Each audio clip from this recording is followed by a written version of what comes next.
సీతారామ ప్రాజెక్టుపై బీఆర్ఎస్ నేతలతో చర్చించడానికి సిద్ధమన్నారు డిప్యూటీ సీఎం భట్టి విక్రమార్క. కేసీఆర్, హరీష్ రావు ఎక్కడికి వస్తారో రావాలని సవాల్ విసిరారు ఆయన.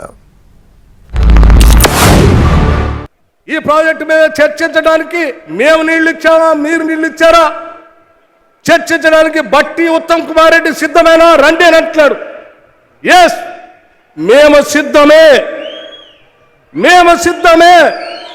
ఈ రాష్ట్రంలో మేమే ప్రాజెక్టులు కట్టాం, లక్షలాది ఎకరాలకు మేము ఎక్కడ నీళ్లు ఇచ్చాం, ఏ ప్రాజెక్టులు మొదలు పెట్టామో, ఏ ప్రాజెక్టు అతి తక్కువ ధరతో నీళ్లు ఇవ్వటం కోసం ప్రయత్నం చేశామో చెప్పడానికి నేను, మా ఉత్తమ్ కుమార్ రెడ్డి గారు సిద్ధమే. మరి ఇరిగేషన్ శాఖ మంత్రిగా పనిచేసిన ఆనాటి ముఖ్యమంత్రి కేసీఆర్ గారు లేదా హరీష్ రావు గారు ఈ సభాముఖంగా అడుగుతా ఉన్నాం, మీరు ఎక్కడికి వస్తారో చెప్పండి, ప్రాజెక్టుల సమాచారం మొత్తం తీసుకొని మేము వచ్చి మీతో చర్చించడానికి సిద్ధంగా ఉన్నాం. మీ మానస పుత్రిక అవినీతిమయం.